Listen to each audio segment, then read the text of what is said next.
Hello and welcome back to my FPL channel. I am FPL GW, and today you're here for, I can't believe I'm saying this, Game Week 27 preview. And I'm telling you, the FPL D unit is up and about. 20 points from Oliver Glasner on the assistant managership, 56 points across the last 3 weeks.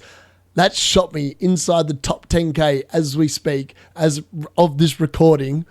And I'm telling you, if you're one of those people that played it safe, if you listen to every other content creator out there that preached the slot bandwagon, that preached moving the slot bandwagon to the Arteta bandwagon, I have no sympathy for you because you did not listen to the D unit strategy. And the D unit strategy has always been about chasing the table bonus. And what did we learn? That the table bonus is king. So without further ado, like the video, subscribe if you're new, because you know you want to, and let's jump into it.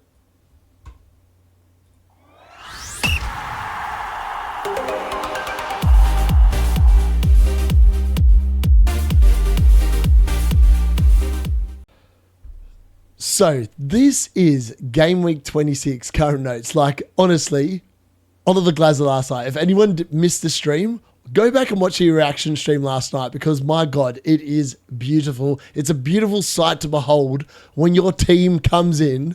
And honestly, I've been about the table bonus. My entire mystery chip, if you go back when it was first revealed, I said it was all about the table bonus. And I'm telling you, the table bonus is absolutely king. Like, Oliver Glasner just confirmed my ability in the chip. I talked about it. I said the stats. I read out the stats. I said Crystal Palace, good away from home. They haven't lost away from home in like 8 games, whatever it was. And they delivered. They delivered. It didn't even look like Fulham were going to score a goal against Palace. That's how good Palace were in this game. And I called it so well. Honestly, though, table bonus though is king.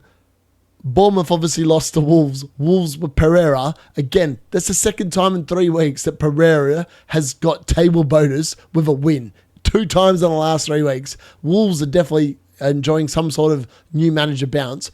Graham Harry Potter got table bonus as well against Arsenal. FPL Gian, shout out to you, mate. As soon as everyone sat there, as soon as Andy got on his mic and said, Arteta's a good shout, we all knew that Potter was going to win. We all knew that Potter was going to win. Is exactly what happened. I love it. But we have to be sad that all those poor slot owners that potentially played it safe went to Arteta. You're sitting there on a measly. So 15 points the first week on slot, 13 the second, 28 points, no points in the final week if you went to Arteta. All I have to do is sit there and say, well done. Just well done.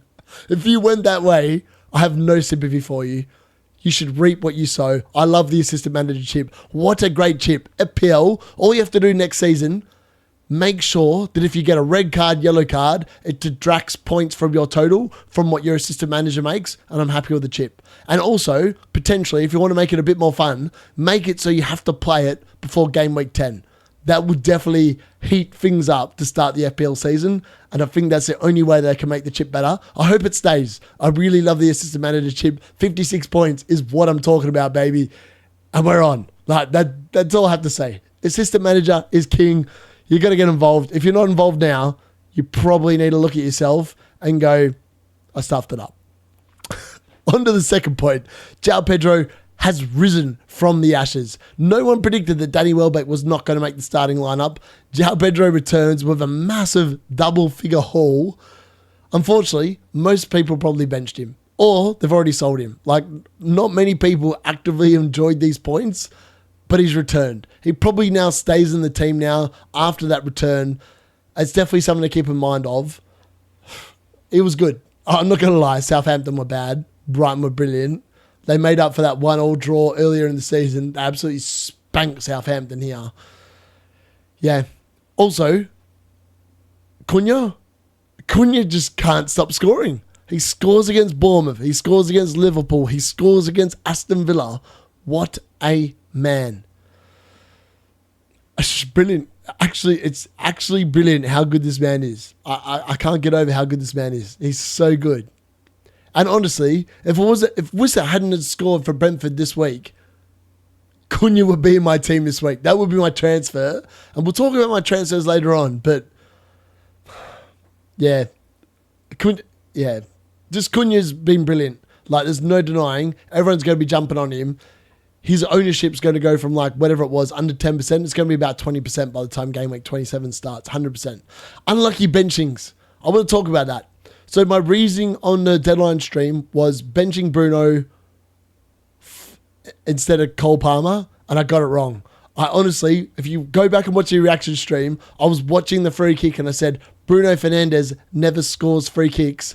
And then I was like, I bet you he scores this free kick because I just said that. And he scored it. And you can see my face. That's all you need to know. That was my face knowing that, yes, Bruno Fernandes has got us back in the game. But, oh my God, I've got 10 points sitting on my bench and ain't going to come on. Chris Wood's starting. Isaac starting. It's frustrating. I leave so many points on my bench every single week. If I had actually played all my points on the field this season, I'd probably be inside the top 1,000 teams. Like, that's how good my bench has been every single week. It's crazy that I just keep getting the decisions wrong. But who would have thought that Bruno Fernandes would return against Everton? I definitely didn't. In reality, the idea behind it made a lot of sense. Just didn't work out in reality. It is what it is.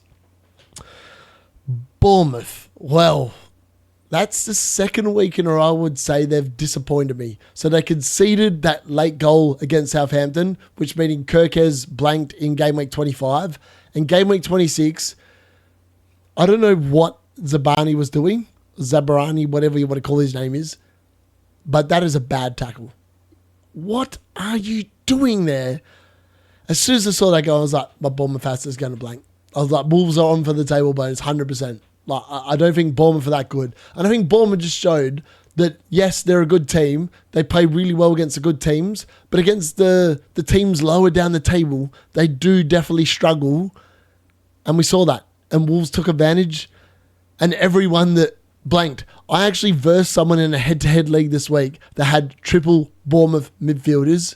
Hello, Diesel. How you going? They all blanked. I feel bad for him, but they all blanked. Brentford, it's about damn time that this team did something for me. 7% of the entire FPL comp own Wissa and Mbuemo.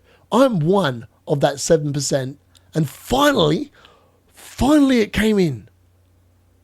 I can't tell you how much I've been waiting for this moment. It should have happened last week. Should have happened the week before. This week it happens. And Wissa knew that his head was on the chopping block. He was on the D unit chopping block, but he's not on the chopping block at the moment. At the moment, it's someone else. It is Trent Alexander-Arnold. Before he plays tonight, he's definitely on the chopping block instead of Wissa now.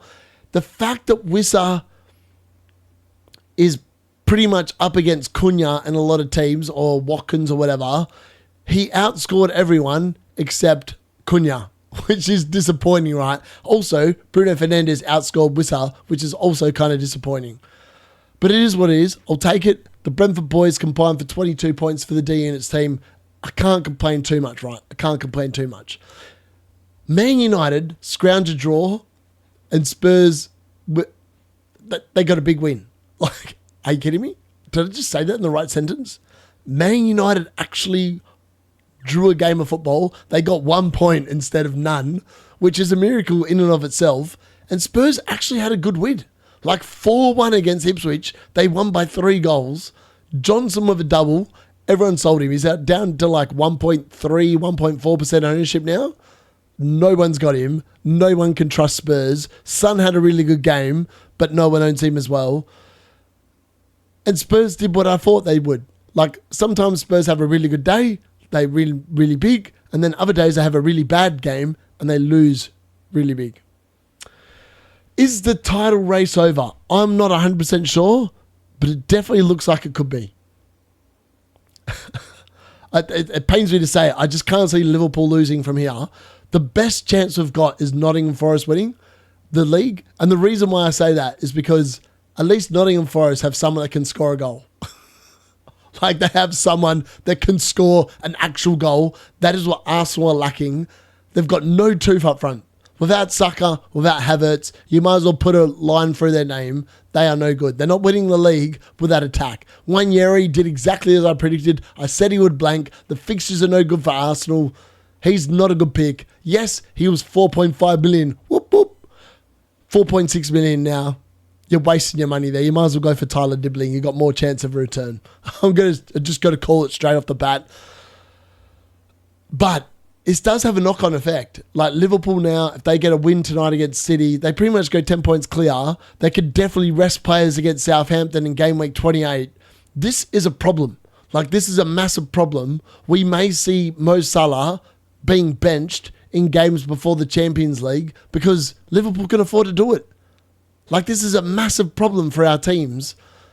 I don't know if Arne Slot's going to do it, but in my mind of thinking, if you're through and you know you're going to win the Premier League, like honestly, most people, I think it's about a 90% chance now that Liverpool win the league. I just can't see anyone else beating them from here. Why would you risk players in the league when you can just rest them, save them for the Champions League, go for the double? It makes so much more sense. So yeah, that's what I would say on that. I think it's problematic. We're going to have to watch it going forward, see if Slot rests players in the Premier League. Maybe he does it later when the title's definitely wrapped up, but it's definitely something to keep in mind moving forward. Also, how good an asset is Cunha, and when should you buy him? So in my team, I have Isaac, Wood, and what's his name, Wissa. Realistically, I could move Wood to Cunha for the next 2 weeks, but it makes no sense. I want Wood back from 29 through the rest of the season. Wood's fixtures from 29 onwards look amazing. Cunha I really love, and really the only player I want to get rid of him for is Wissa. I can't bring myself to do it. Like, I actually can't bring myself to do it. It makes a lot of sense. I'm just not sure I want to go there. So, onto the assistant manager chip. We have to go there. Right? So, Oliver Glasner, 20 points, 0.8 million. Hello. How's it going? I can't get over how funny this is. It's legit jokes. All season long, since the chip got announced, I have absolutely preached a table bonus. Anyone that is listening, that is watching this video, if you haven't played your assistant manager chip, you do not play it on a manager without table bonus. That is the number one key note to take away with it.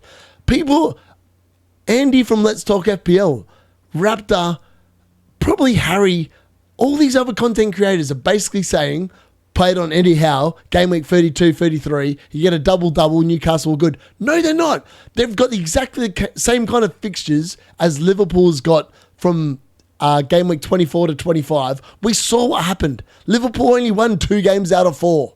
And Newcastle were nowhere near as good a team as Liverpool. Like, they're not as good. It makes no sense to play it on these managers. Like, the chip makes no sense. Like, why would you do it to yourself? The chip was designed to have fun. Yes, unfortunately, some managers went for Kieran McKenna, got 1 point.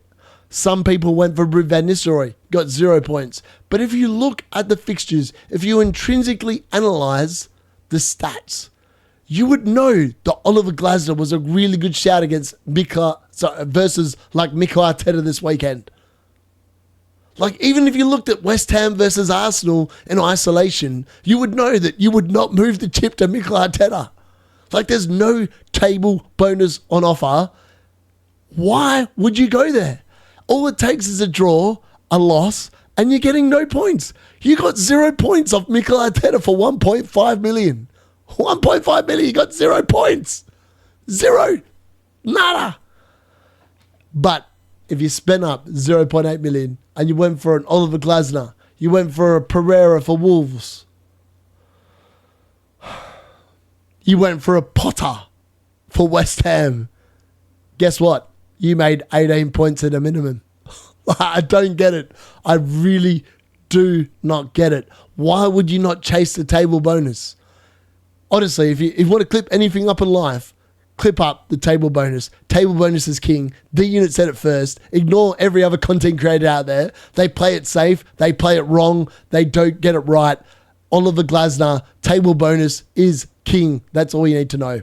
Like, honestly, best way of describing it, really.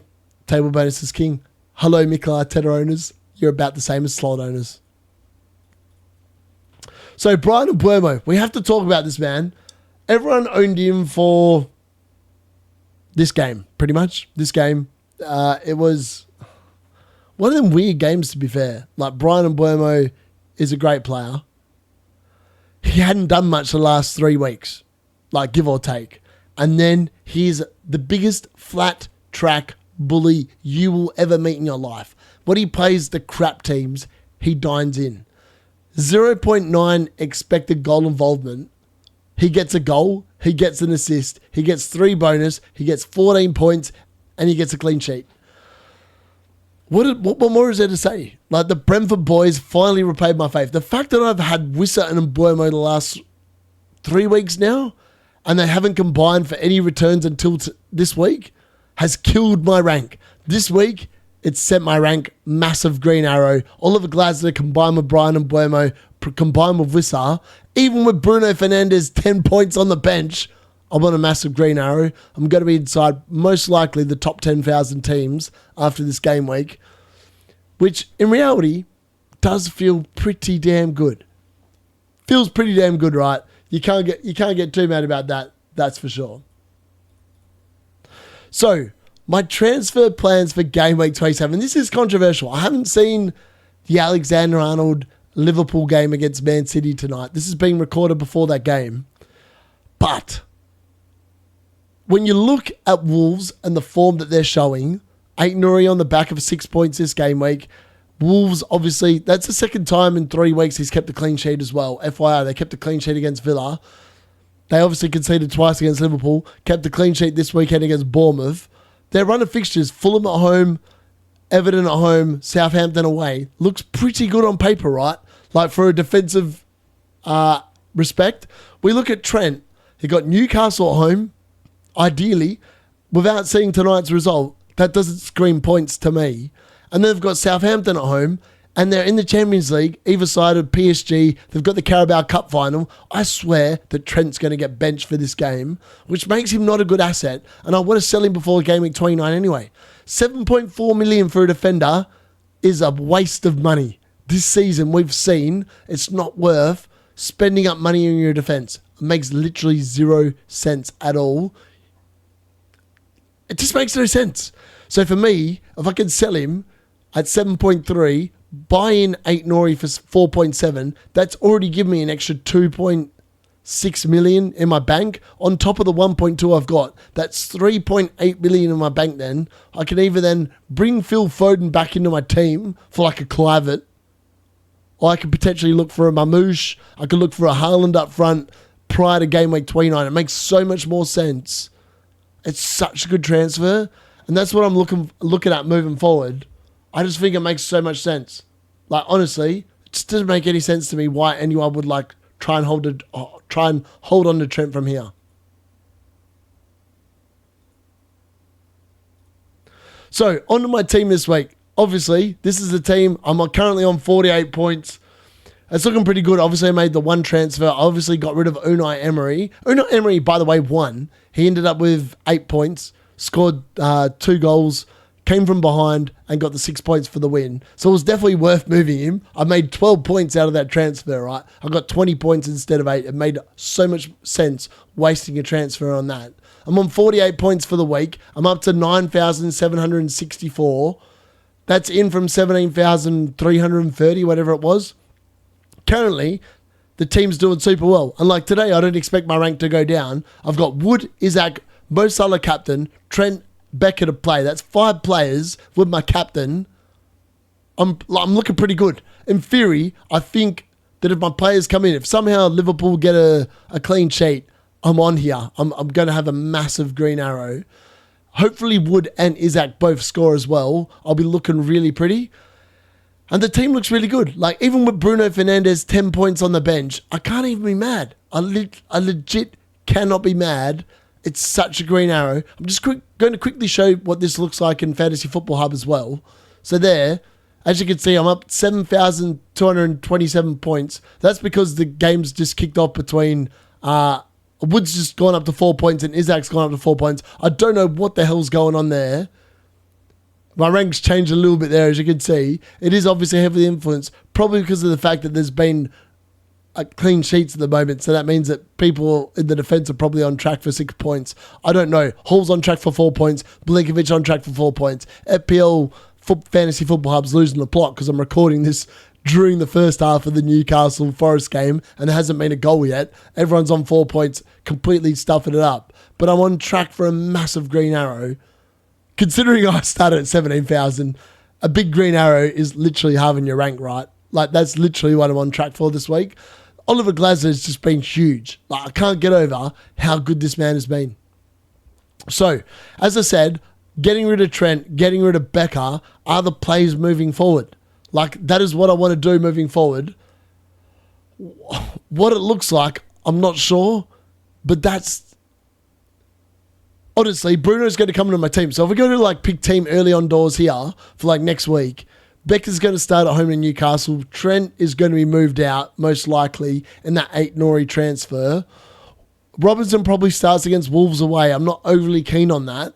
Maybe Ait Nouri comes straight into the team.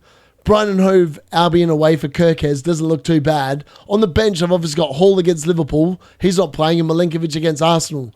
So I bring in Ait Nouri. It's going to be Ait Nouri, Robinson and Kirkes.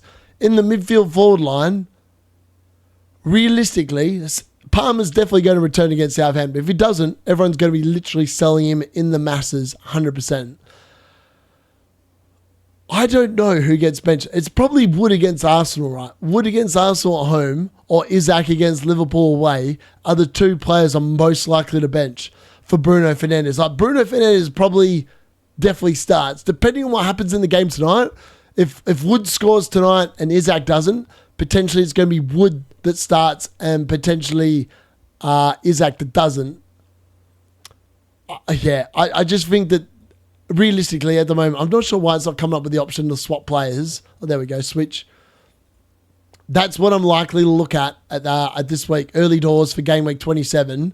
It's going to be Becker and goal, Kirkes, Alexander-Arnold, Robinson, Palmer, Salah, Mbuemo, Kluivert, Bruno Fernandes, Wissa and Isaac with Wood on the bench. I can't believe I'm benching Wood again at the moment, but that's definitely the right play moving forward to game week 27. Let me know in the comments if you think I'm wrong, if you're balmy.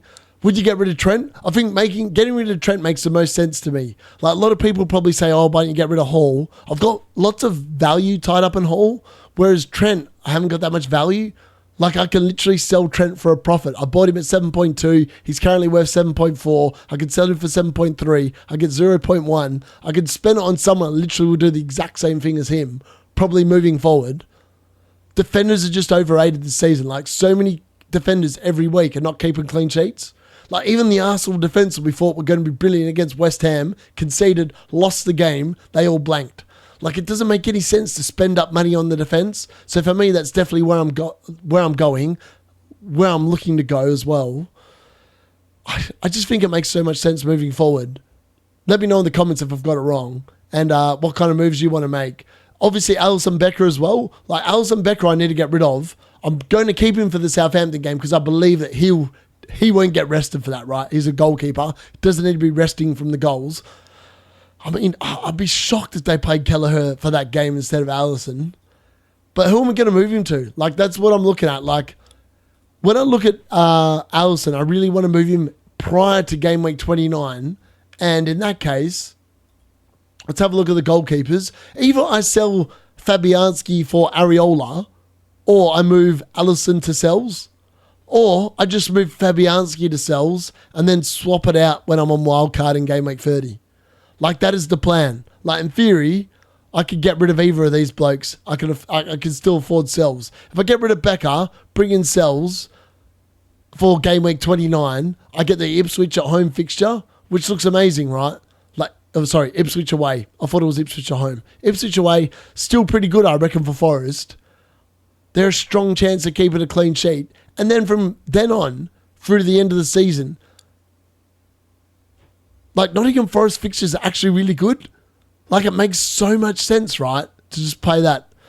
I don't know. I just think it's really good. Like for me, it just makes so much sense. I'm quite happy with that. Yeah, let me know in the comments what you think. I am intrigued to know. And yeah, that's my team currently. That's the only things I've got a problem with. Trent and Allison. Who goes first? It's definitely Trent. So that's the end of the Game Week 27 preview. Obviously, this is recorded before during the Newcastle Forest game. There's been no goal there at the moment. And obviously, we haven't seen the Liverpool versus Man City game. We don't know what's going to happen in that. Maybe Phil Foden pops off and scores a hat-trick and he becomes relevant. But at the moment, we've got literally 3 days, less than 3 days before the next deadline. So you have to be on it. This is a Game Week 27 preview. Hopefully you've enjoyed it. Make sure you like the video, subscribe if you're new, and I'll catch you tomorrow for differentials and transfer tips. That's been the D Unit.